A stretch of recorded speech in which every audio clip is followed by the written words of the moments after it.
Because if you just going with the flow, going for the ride, you gonna end up in some crazy places. Take it from me, because I know I've been there.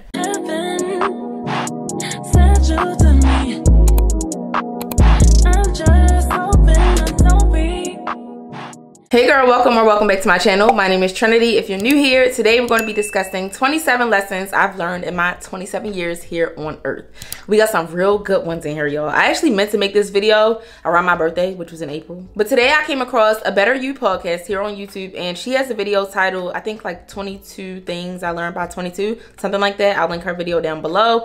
And it just reminded me that I had this whole list of 27 lessons in my notes already from months ago. And I was like, okay, let's just do it in long form so that I can actually explain each one. I don't want this video to be like 2 hours long, so I'm gonna try to be very concise when I'm explaining each one. But if y'all want me to elaborate on any of these lessons, feel free to comment down below and let me know which one, and I'll be glad to do that for you. So without further ado, don't forget to like, comment, subscribe, and let's get right into the lessons. Okay, number one, no matter how much you compare yourself to others, you will never be them and they will never be you. This is something I really had to beat into my head when I was trying to build my confidence, because I noticed that a reason why I had such low confidence was because I was constantly comparing myself to every girl around me. I would look at girls, and instead of saying she's pretty, I would say she's prettier than me. Instead of saying she has a nice body, I would say her body's better than mine. Like, everything had to be a comparison. Everything had to be a competition. Eventually I got to a point where I was like, okay, this is unhealthy. You will never be confident. You will never love yourself if you're in competition with everybody in this world. There are billions of people in the world. How can you possibly be better than everybody in this world at everything? And I also realized that comparing myself to all these girls did not change who I was, and it didn't change who they were. And that brings me to number two.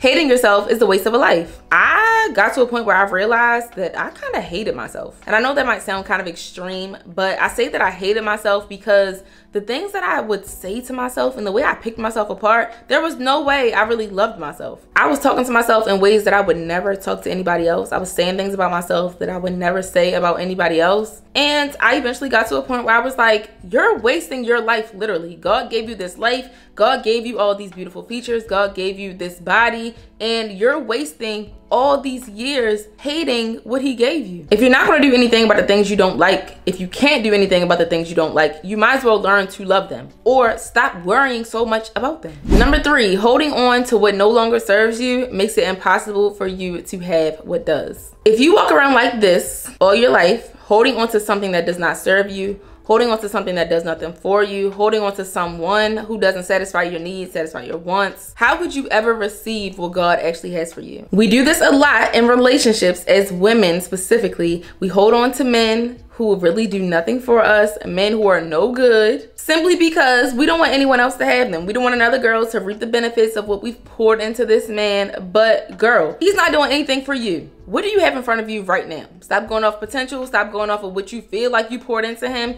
What do you have in front of you right now? How is it serving you? If it's not serving you, you gotta let it go. Number four, God will get your attention by any means necessary. Y'all know that no matter how much you try to duck and dodge the lessons that God throws your way, you gonna learn that lesson eventually. And sometimes when you try to avoid the first way God tries to teach you the lesson, that next way probably gonna hurt you even more. I'm a firm believer, and especially when it comes to relationships, the fact that if your experiences get worse and worse and worse every time, that's kind of your fault, because there's no way you can continue to have the same experience or a worse experience every time if you're learning the necessary lessons. Number five, changing your mindset will change your life. I think this is a very underrated lesson, because I think a lot of people underestimate the power that your mind has over your life. I always talk about limiting beliefs here on my channel, and how your limiting beliefs will stop you from actually attracting the things that you want for yourself. Like, you can say all day long, I want XYZ. But if you don't find a way to knock out those limiting beliefs that are going to come right after that, those thoughts that tell you you can't have that, you can't have that life, you can't have that type of relationship, you're not worth that, you'll never have that much money, you'll never be able to live in luxury. Those thoughts that come right after you decide that you want XYZ, if you don't figure out how to manage and control those thoughts, you will really never obtain those things that you want. Number six, small progress is still progress. I always talk about the compound effect here on my channel. If you've never heard of it, Basically, it is doing a bunch of seemingly small things in order to accomplish a big goal. I used to struggle with accomplishing really big goals because I used to only focus on the end result. So if you have a goal of saving $1,000 in a month, depending on your finances at that moment, that goal of saving $1,000 can seem very overwhelming and very discouraging. But sometimes it's as simple as breaking it down into smaller ones. How much money do you have to save a week in order to save that $1,000 in a month? It's only $250 a week. April Diva Styles on Instagram used to have this thing called the 100K movement. And that was basically where she was encouraging people to save $100,000 by just saving $100 1,000 times. Sometimes it's that simple. Number 7, be careful who you take advice from and make sure they're a reliable source. I always talk about how people respond to things based off of where they are. I've made the mistake in the past of going to people who I felt like would tell me what I wanted to hear when I needed advice, instead of going to people who were really like experts on the topic. And when I say experts, I don't mean that they get everything right, but they handle things in a way that is healthy. They handle things in a way that my ideal self, my higher self would handle things. The people I was going to for advice for a lot of things were people who I knew felt the same way I felt, and they couldn't give me a different perspective. So I would always feel like I was right. And that didn't do anything but hinder me when it came to relationships, when it came to friendships, when it came to pretty much everything. Number 8, start. Whatever it is, just start. People always ask me, how do you start a YouTube channel? How do I start a YouTube channel? I want to start a channel, but I'm scared. How do I start a business? How do I do XYZ? You literally just do it. I think a lot of the time we're scared to start things because we're scared to fail. We're scared to embarrass ourselves. We're scared to look a certain way on social media or to the people around us. But those are really just excuses. Like, I feel like if you really want to do something, you're just gonna do it. I know a big thing for me starting my YouTube channel was being afraid of being a beginner. I don't like being a beginner at anything. Like, I like to jump out the gate being an expert, and that's unrealistic. You learn as you go. Number 9, your problems do not go away when you ignore them. That's with relationships, that's with friendships, finances, career, anything you can think of, this applies. I know sometimes we try to ignore our responsibilities. We try to ignore the things that may be going wrong in our lives. But until you really tackle those things, you will not have peace of mind, because it ain't going nowhere just by you ignoring it. Number 10, you can reinvent yourself as many times as you would like. If you're not new here, then you know one of my most popular videos on my channel is my How to Become the Woman of Your Dreams video, where I'm basically talking about how to reinvent yourself and to become your higher self. I feel like I'm like an expert on that topic because I have reinvented myself so many times. One day my therapist said to me, one of my favorite things about you is the way that you're able to reinvent yourself when you go through things. And that really stuck with me because I never really realized that I was doing that until she said it. I'm like the master of taking seemingly negative situations and turning them into something positive. I have turned pain into passion so many times in my life, and I've allowed certain situations that I've gone through to change me. Not in a negative way, like I feel like a lot of people do,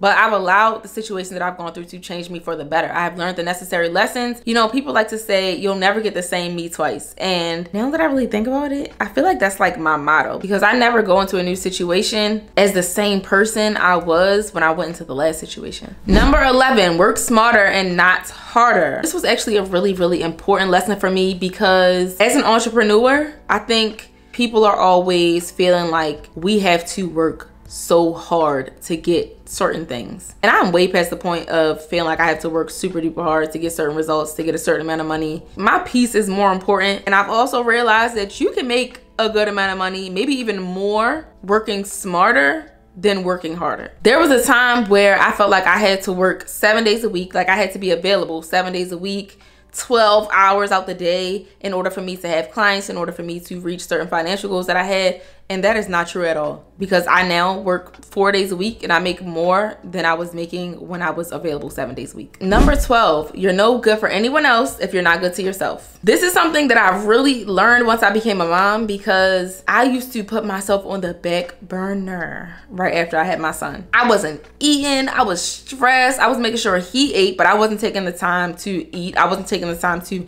get my nails done, get my hair done, get my lashes done. I wasn't taking any me time.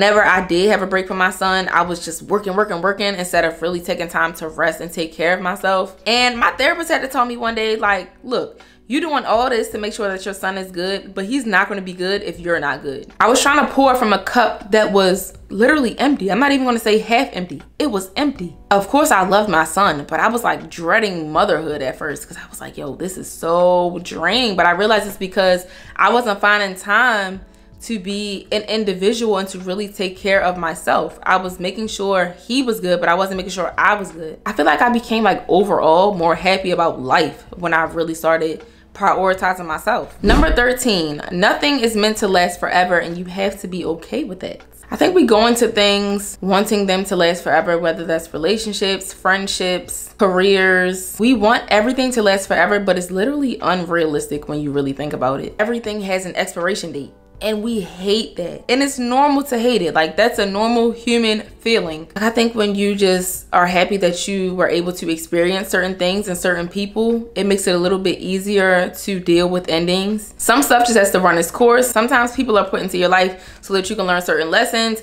so that they can help to carry you to whatever point in life they're supposed to carry you to, and then they might have to fall off. And you eventually move on and you find somebody else to connect with, and y'all go for as long as y'all have to go, and then they might fall off and you meet somebody else. Like, that's just how life is supposed to go. Number 14, you can have fun with no alcohol involved. That is something that I have learned in my recent years. I am tired of drinking. I know some people who are really only a good time if they're drinking, and I hate that, because me, if y'all know me in real life, then you know. Sometimes you can't even tell the difference between when I had a couple drinks and when I'm sober, because I'm like a nut 24/7. So I'm at a point now where I'm just like, you know what? I don't gotta get a drink every time I go out. Number 15, who cares if they don't like you? Do you like you? I think a lot of the time we be so worried about other people's opinions because we don't know how to validate ourselves, and we want other people to make us feel good about ourselves, because we don't know how to make ourselves feel good about ourselves. You can try to control how people perceive you and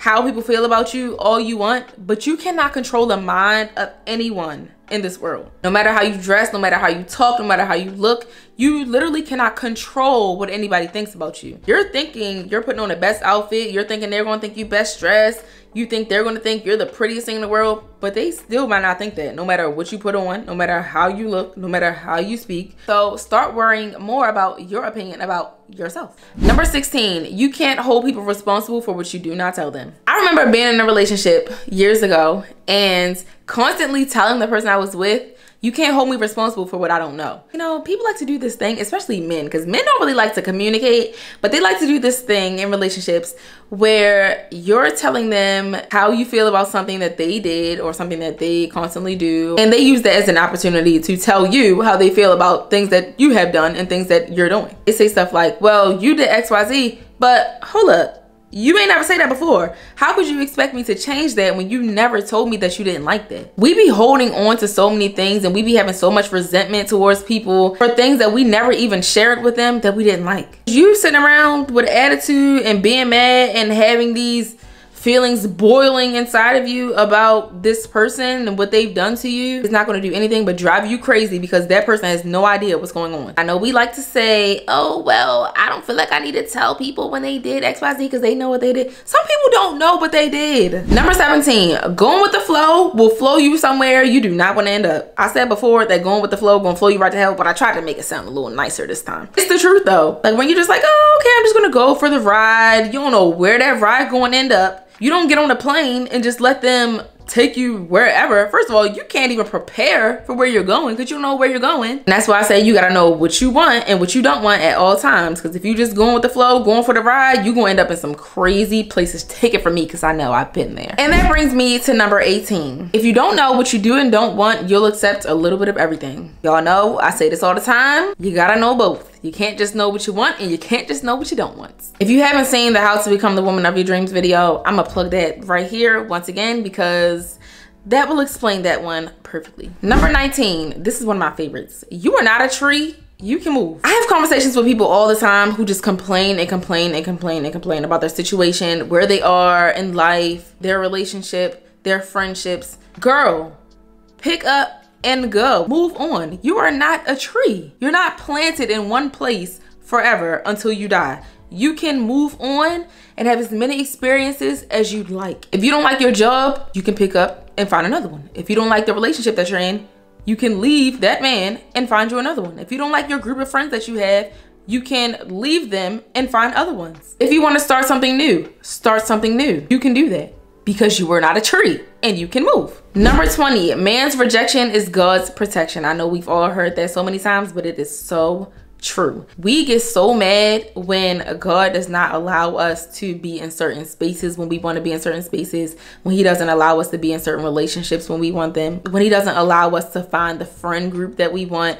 when he doesn't allow us to have the amount of money that we want to have or the career that we want to have. We get so upset. But I always like to think, although I do still get upset, I'm not gonna lie, we have to understand that when God doesn't allow certain things to happen for us, it's because he's protecting us from something. Number 21, people are fighting their own demons and sometimes it has nothing to do with you. In recent years, I've learned to stop taking things so personal because a lot of the time, stuff don't have nothing to do with me, especially when it comes to this YouTube stuff. Like for the most part, my comments be pretty good, but there's always like a few people who sprinkle on in there and they got some negative stuff to say. Like I said before, people respond to things based off of where they are in life. Someone who is miserable will try to make you miserable right along with them. Like that phrase, misery loves company, is a real thing. People come in the comments sometimes saying crazy stuff, and I'm not even just talking about like my comments. I'm talking about a lot of other YouTubers. People be in the comments just saying whatever, and I don't really take it personal because I know that no one who really loves their life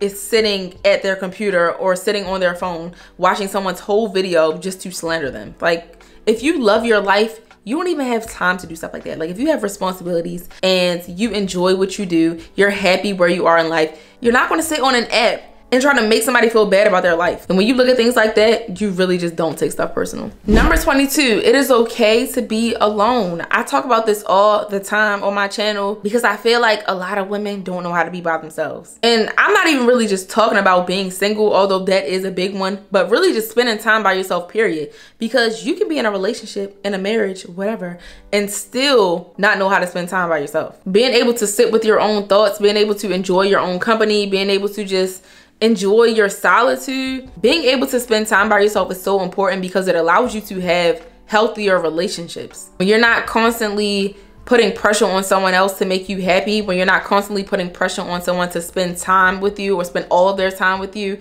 your relationships are better. Number 23, taking the cheaper route will always cost you more in the long run. I know we like to think that we're spending less money when we buy cheap products, but you're really not. If I want like a little trendy piece or something that I'm just wearing one time for an occasion or whatever, sometimes I might take the cheaper route. Like I might order from Shein or Pretty Little Thing, but if it's something that I really want to last me, I'm going to invest in quality because stuff that I know I'm going to wear a lot, I don't want to be replacing it every few months. Number 24, being a people pleaser only makes you resent everyone around you, including yourself. Being a people pleaser is pretty much just saying yes to everyone and saying no to yourself. And that really is no fair to you because your feelings matter just as much as everyone else's. I think sometimes we're scared to tell people no because we don't want to upset them. We don't want them to feel some type of way. We don't want them to be mad at us. But you would rather be mad at yourself than for someone else to possibly be mad at you for saying yes to yourself, for choosing yourself. Anyone who doesn't respect your no, anyone who doesn't respect your boundaries, just is not meant to be around you. Start choosing yourself and prioritizing yourself and being okay with telling people no sometimes, because sometimes you gotta do what's best for you because people gonna always do what's best for them. Number 25, when you look good, you feel good. And when you feel good, you do good. I don't know about y'all, but I'm in a much better mood when my hair is done, when my nails done, when I got on a nice outfit, when I put effort into myself and my look, my appearance. I feel like I perform better at whatever I'm doing. Number 26, you learn more on the journey than you do at the destination. This is so important. We be so caught up in getting from point A to point Z, we don't even appreciate all the lessons that we learn as we go. We just be wanting to go straight from A to Z. No roadblocks, no stop signs, no red lights, no nothing. But one, it's impossible. And two, if you go straight from A to Z with no stops in between, you will not learn the lessons that you need to learn to keep you at Z when you get to Z. I always say I would much rather spend years getting to my destination than to get there fast and not be able to stay there. And lastly, number 27, what you accept is a reflection of how you feel about yourself. That is a harsh reality, but it is so true. And this goes for relationships, friendships, career, money, whatever. It goes for pretty much everything. You can tell a whole lot about a person by what they accept. You can tell how they feel about themselves. You can tell what they think their worth is, what they think their value is. You can tell what type of self-esteem and confidence they have, or the lack thereof. Because when you know your worth and you know your value and you know yourself and you love yourself, you don't allow people to just throw anything at you. And you won't accept any and everything, because if you love yourself, you won't be desperate. All right, that's my 27 lessons. I hope y'all enjoyed. Like I said, if you would like me to elaborate on any of these and just make like a separate video, just let me know. Comment down below. Make sure y'all like, comment, and subscribe, and I will see y'all in the next video. Bye.